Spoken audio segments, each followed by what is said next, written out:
اہمیت یہ بیان کی تھی، تو نوافل ان کے اندر کچھ اوقات ایسے ہیں جس میں نفل ادا کرنا منع ہے، خاص طور پر سورج طلوع ہونے سے پہلے، فجر کے بعد سے لے کر اسی طرح عین سورج کے ڈھلنے کے وقت، زوال کے وقت، اسی طرح عصر کے بعد مغرب تک، یہ کچھ اوقات ہیں جن میں نوافل ادا کرنا منع ہے۔ اس کے علاوہ باقی اوقات میں جتنے مرضی آدمی نفل ادا کرے، اس کا انشاءاللہ اس کو فائدہ ہے، اجر و ثواب ہے۔ اسی طرح اللہ تبارک و تعالیٰ کی عبادات میں سے جن کا بہت زیادہ اجر و ثواب ہے اور بندے کو اللہ تبارک و تعالیٰ کے وہ عبادت قریب کرتی ہے، اللہ کا ذکر ہے، ذکر الہی۔ اور یہ وہ عبادت ہے جس میں کسی وقت کی پابندی نہیں ہے، کوئی ممانعت نہیں ہے۔ جن اوقات میں نماز پڑھنا منع ہے، ان اوقات میں بھی آدمی یہ عبادت کر سکتا ہے، اللہ کا ذکر کر سکتا ہے، اور اس کی کوئی حد بھی نہیں، جتنا مرضی زیادہ سے زیادہ آدمی ذکر کرے، کوئی ممانعت نہیں۔ اور یہ وہ عبادت ہے جس کے لیے کوئی جگہ بھی مخصوص نہیں ہے، خاص جگہ مسجد میں آ کر یا مصلی پر بیٹھ کر قبلہ رو ہو کر باوضو ہو کر یہ عبادت لازمی ہو، ایسی بات بھی نہیں۔ تو یہ اللہ تبارک و تعالیٰ کا فضل ہے، اس کی رحمت ہے کہ اس نے ہمیں اپنا ذکر کرنے کا حکم دیا ہے، اس کی اجازت دی ہے، اور اس کو اپنے قرب کا ذریعہ قرار دیا ہے۔ فرمایا اللہ تبارک و تعالیٰ نے وَاذْكُرُوا اللَّهَ كَثِيرًا، اللہ تبارک و تعالیٰ کو کثرت کے ساتھ یاد کیا کرو، اللہ کا ذکر کیا کرو۔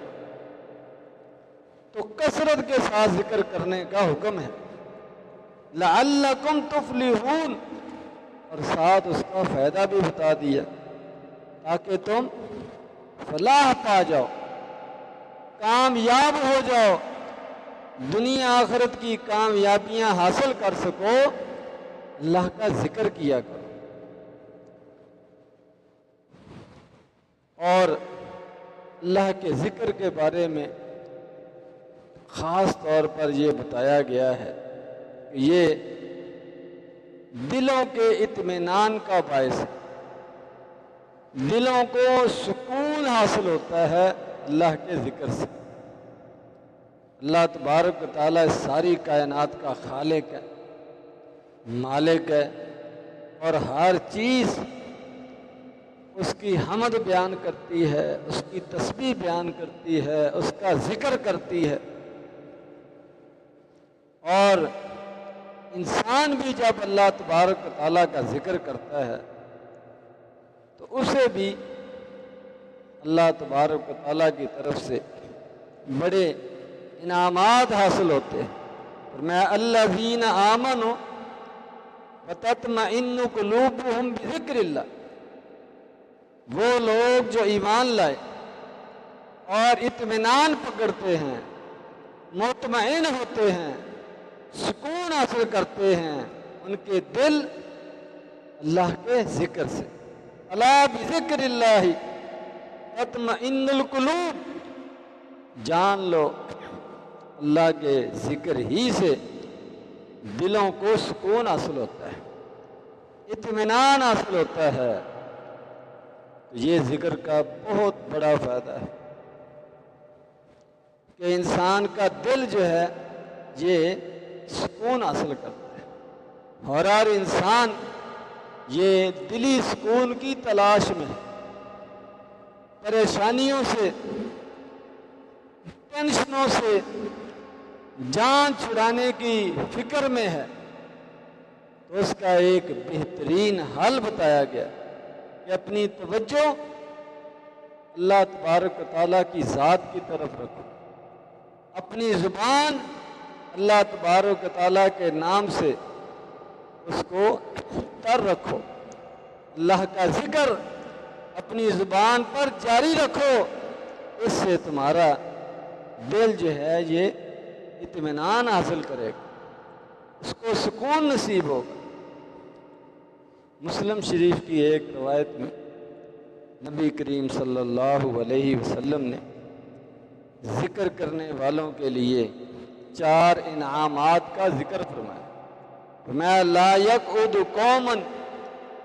یذکرون اللہ، کہ جب بھی لوگ اللہ کا ذکر کرتے ہیں، اللہ کے ذکر کے لیے بیٹھتے ہیں، فرمایا الا حفتہم الملائکہ، ان کے لیے ایک فضیلت یہ ہے، انعام یہ ہے کہ اللہ تبارک و تعالیٰ کی نورانی مخلوق فرشتے ان کو گھیر لیتے ہیں، ان کے ارد گرد بیٹھ جاتے ہیں، اور وہ مجلس بابرکت ہو جاتی ہے۔ وَغَشِيَتْهُمُ الرَّحْمَةُ، اور ایسے لوگوں کو اللہ تبارک و تعالیٰ کی رحمت یہ ڈھانپ لیتی ہے۔ وَنَزَلَتْ عَلَيْهِمُ السَّكِينَةُ، اور ان پر سکینت، سکون، اطمینان اس کا نزول ہوتا ہے۔ وَذَكَرَهُمُ اللَّهُ فِي مَنْ عِنْدَهُ، اور فرمایا کہ اللہ تبارک و تعالیٰ ایسے لوگوں کا اپنی مجلس میں، فرشتوں کی مجلس میں تذکرہ فرماتے ہیں، ان کی تعریف کرتے ہیں، ان کے لیے اجر و ثواب کا اعلان کرتے ہیں، ان کی فضیلت کا اعلان کرتے ہیں۔ یہ اللہ تبارک و تعالیٰ کا ذکر کرنے سے 4 انعامات حاصل ہوتے ہیں۔ بخاری شریف کی ایک روایت ہے، حدیث قدسی ہے، فرمایا اللہ تبارک و تعالیٰ انا عند ظن عبدی بی، کہ میں اپنے بندے کے گمان کے مطابق اس سے سلوک کرتا ہوں، جو وہ مجھ سے اچھی امیدیں لگاتا ہے، اچھی تمنائیں آرزویں کرتا ہے، میں وہ پوری کرتا ہوں۔ وہ میرے قریب آنے کی کوشش کرتا ہے تو میں اس کو اپنے قریب کرتا ہوں۔ فرمایا انا معہ اذا ذکرنی، میں اس کے ساتھ ہوتا ہوں جب وہ میرا ذکر کرتا ہے، اس کے ذکر کو سنتا ہوں، اس کے ذکر پر خوش ہوتا ہوں، اس کے ذکر پر اس کو انعام دیتا ہوں۔ وہ یہ نہ سمجھے کہ کسی کو پتہ نہیں ہے کہ میں اللہ کا ذکر کر رہا ہوں، کوئی ضرورت نہیں ہے کسی کو پتہ ہو یا نہ ہو، جس کا آپ ذکر کر رہے ہیں اس کو پتہ ہے، وہ آپ کے ساتھ ہے۔ میں کہ اگر وہ تنہائی میں میرا ذکر کرتا ہے تو میں بھی تنہائی میں اس کو یاد رکھتا ہوں، جو مجلس میں میرا ذکر کرتا ہے میں مجلس میں اس کا تذکرہ کرتا ہوں، اور جو ایک قدم، ایک بالشت میری طرف آتا ہے میں اس سے بڑھ کر 2 قدم 3 قدم اس کی طرف آتا ہوں، جو میری طرف چل کر آتا ہے میں اس کی طرف دوڑ کر آتا ہوں۔ یہ اللہ تبارک و تعالیٰ کا اپنے بندے کے ساتھ معاملہ ہے، یہ ہے انا عند ظنی عبدی بھی، بندہ میرے بارے میں جو گمان رکھے میں اس پر پورا اترتا ہوں، جو میرے قریب آنا چاہے میں اس کو اپنے قریب کرتا ہوں۔ تو یہ ذکر کی بہت بڑی فضیلت ہے کہ اللہ تبارک و تعالیٰ کا ذکر کرنے والے کا اللہ تبارک و تعالیٰ خود تذکرہ فرماتے ہیں، اس کا نام لیتے ہیں، اس کی تعریف کرتے ہیں، اس کی فضیلت بیان کرتے ہیں، فرشتوں کو بتاتے ہیں، اس کو اجر و ثواب سے نوازتے ہیں۔ اسی لیے نبی کریم صلی اللہ علیہ وسلم کے بارے میں سیدہ عائشہ رضی اللہ تعالی عنہا بیان فرماتی ہے، کانا یذکر اللہ علی کل احیان، کہ نبی کریم صلی اللہ علیہ وسلم ہر حالت میں، ہر وقت، ہر کیفیت میں، ہر طرح کے حالات میں، خوشی میں، غمی میں، جلوت میں، خلوت میں، گھر، بازار، مجلس، ہر موقع پر اللہ تبارک و تعالیٰ کا ذکر کیا کرتے ہیں۔ جس کو جتنی زیادہ اللہ تبارک و تعالیٰ کی پہچان ہو، جو جتنا زیادہ اللہ تبارک و تعالیٰ کے مقام اور مرتبے کو سمجھتا ہو، جو جتنا زیادہ اللہ تبارک و تعالیٰ کی معرفت رکھتا ہو، اللہ تبارک و تعالیٰ کی قدرتوں کو جانتا ہو، اللہ تبارک و تعالیٰ کے احسانات اور نعمتوں کو پہچانتا ہو، وہ اتنا زیادہ ہی اللہ کا ذکر کرے گا۔ تو سب سے زیادہ اللہ تبارک و تعالیٰ کے بارے میں علم، پہچان، معرفت یہ نبی کریم صلی اللہ علیہ وسلم کو تھی، اس لیے سب سے زیادہ آپ اللہ کا ذکر کیا کرتے، ہر وقت ذکر کیا کرتے تھے،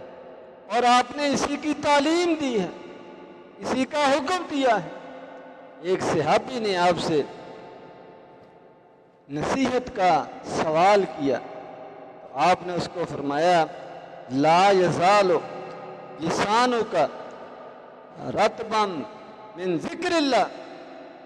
کہ تمہاری زبان ہر وقت ہمیشہ اللہ کے ذکر سے تر رہنی چاہیے، اللہ کا ذکر تمہاری زبان پر جاری رہنا چاہیے، جتنا بھی زیادہ سے زیادہ تم ذکر کر سکو ذکر کیا کرو۔ یہ نبی کریم صلی اللہ علیہ وسلم نے اپنے صحابی کو نصیحت فرمائی، یہ ہمارے لیے بھی نصیحت ہے، اس میں کوئی محنت نہیں لگتی، کوئی مشقت نہیں اٹھانی پڑتی، اور آدمی اپنا کام بھی چھوڑے بغیر اللہ کا ذکر کر سکتا ہے، ہر وقت ہر جگہ چلتے پھرتے اللہ تبارک و تعالیٰ کا ذکر کر سکتا ہے، لیٹے ہوئے اللہ تبارک و تعالیٰ کا ذکر کر سکتا ہے۔ تو اس سے ہمیں مستفید ہونا چاہیے، فائدہ اٹھانا چاہیے۔ یہ اللہ تبارک و تعالیٰ کے ساتھ ہمارے تعلق کی ایک دلیل ہے، اللہ تبارک و تعالیٰ کے ساتھ ہماری محبت کا اظہار ہے، جو ہمیں اللہ کے ذکر کے ساتھ اس کا اظہار کرنا چاہیے۔ بخاری مسلم کی روایت ہے، نبی کریم صلی اللہ علیہ وسلم نے فرمایا، مثل الذی یذکر ربہ والذی لا یذکر ربہ مثل الحی والمیت، کہ وہ انسان بندہ جو اپنے رب کا ذکر کرتا ہے، اور اس کے مقابلے میں وہ بندہ جو اپنے رب کا ذکر نہیں کرتا، یہ دونوں برابر نہیں ہیں، ان دونوں میں بڑا فرق ہے، اور فرمایا ان دونوں میں اتنا فرق ہے جتنا ایک زندہ اور فوت شدہ میں ہوتا ہے۔ ایک آدمی فوت ہو چکا ہے اور ایک آدمی زندہ ہے، جتنا ان دونوں میں فرق ہے میں کہ اتنا اس سے بڑھ کر فرق ہے اور مثال ہے ان دو بندوں کی، جن میں سے ایک اللہ کا ذکر کرتا ہے اور ایک اللہ کا ذکر نہیں کرتا۔ تو گویا کہ اللہ کا ذکر کرنے والا یہ زندہ ہے اور اللہ کے ذکر سے غافل یہ مردہ ہے، جس کو کسی چیز کا کوئی پتہ نہیں، کوئی شعور نہیں، کوئی احساس نہیں۔ تو ہمیں اپنی زندگی کا ثبوت دینا چاہیے، اور وہ ثبوت اللہ تبارک و تعالیٰ کے ذکر کے ساتھ ہو۔ اور ایک اور روایت میں آپ نے یہی مثال اس گھر کی دی ہے، میں وہ گھر جس میں اللہ کا ذکر ہوتا ہو، قرآن مجید کی تلاوت ہوتی ہو، سورۃ البقرہ پڑھی جاتی ہو، اور وہ گھر جو اللہ کے ذکر سے خالی ہو، قرآن مجید کی تلاوت سے خالی ہو، سورۃ البقرہ کی قرأت سے خالی ہو، میں کہ ان دونوں گھروں کی مثال بھی زندہ اور مردہ کی طرح ہے۔ وہ آباد گھر ہے، زندہ گھر ہے، زندوں کا گھر ہے، جس کے اندر اللہ کا ذکر ہوتا ہے، اللہ کا نام لیا جاتا ہے، قرآن مجید کی تلاوت کی جاتی ہے۔ اور اس کے مقابلے میں جو گھر ان چیزوں سے محروم ہے، بلکہ اس کے الٹ ساز، موسیقی، گانا بجانا ہے، وہ تو مردے سے بھی آگے بڑھا ہوا ہے۔ یہ نبی کریم صلی اللہ علیہ وسلم نے ایک بڑی واضح مثال دے کر ہمیں ذکر کی فضیلت بیان کی ہے، ذکر کی ترغیب دی ہے۔ تو ہمیں وقت نکال کر، ویسے تو آدمی اپنی مصروفیات کے دوران بھی اللہ کا ذکر کر سکتا ہے، لیکن بعض اوقات اس طرف دھیان نہیں جاتا، آدمی اپنی مصروفیات میں لگا رہتا ہے اور ذکر سے محروم رہتا ہے۔ تو پھر اسپیشل خاص وقت نکال کر، تنہائی میں بیٹھ کر، علیحدگی میں بیٹھ کر اہتمام کے ساتھ اللہ تبارک و تعالیٰ کا ذکر کرنے کی عادت ڈالنی چاہیے۔ بخاری مسلم کی روایت ہے، نبی کریم صلی اللہ علیہ وسلم نے ان 7 خوش نصیبوں کا ذکر کیا جن کو قیامت والے دن عرش کا سایہ نصیب ہو۔ اللہ تبارک و تعالیٰ اس کو سایہ نصیب کرے جس دن اور کوئی سایہ نہیں ہوگا۔ ان 7 خوش نصیبوں میں ایک میں رجلاً ذکر اللہ خالیا ففاضت عیناہ، کہ وہ آدمی جو تنہائی میں بیٹھا اپنے رب کا ذکر کر رہا ہے، اپنے رب کی تسبیح بیان کر رہا ہے، اپنے رب کی بڑائی بیان کر رہا ہے، اپنے رب کو یاد کر رہا ہے، اس کی نعمتوں احسانات کو یاد کر رہا ہے، اور پھر دوسری طرف اپنی کمی کوتاہی اس کو یاد کر کے وہ رونے لگ جاتا ہے کہ کہاں ہمارا مہربان رب اور کہاں ہم۔ فرمایا اس کی آنکھوں سے آنسو جاری ہو جاتے ہیں، اس کو بھی اللہ تبارک و تعالیٰ معاف کر دیتے ہیں۔ اور قیامت والے دن ان 7 خوش نصیب لوگوں میں یہ بھی ہوگا جن کو اس کی وقت کی گرمی سے، پسینے سے اور تنگی سے بچاتے ہوئے ٹھنڈا سایہ نصیب ہو۔ تو ہمیں وقت نکال کر بھی اگر ذکر کرنا پڑے تو ذکر کرنا چاہیے، اور خاص طور پر جن اذکار کو نبی کریم صلی اللہ علیہ وسلم نے خاص اوقات میں خاص تعداد میں کرنے کا حکم دیا ہے، ترغیب دی ہے، ان کو ان اوقات میں، ان تعداد میں ان کو پورا کرنا چاہیے۔ اور اس کے علاوہ بہت سے اذکار ایسے ہیں جن کا کوئی وقت مقرر نہیں ہے، کوئی تعداد مقرر نہیں ہے، وہ جب مرضی، جتنی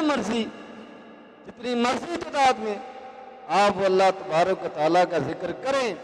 انشاءاللہ اجر و ثواب ہی ثواب ہے۔ اس طرح کے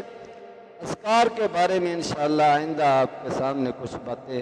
رکھی جائیں گی، تاکہ ہم زیادہ سے زیادہ اللہ تبارک و تعالیٰ کا ذکر کر کے دنیا آخرت کی نیکیاں، کامیابیاں، اجر و ثواب حاصل کر سکیں، دلوں کا اطمینان نصیب ہو، اللہ تبارک و تعالیٰ کا قرب نصیب ہو۔ اللہ تبارک و تعالیٰ مجھے اور آپ کو سمجھنے کی، عمل کرنے کی توفیق عطا فرمائے۔ وآخر دعوانا الحمدللہ رب العالمین۔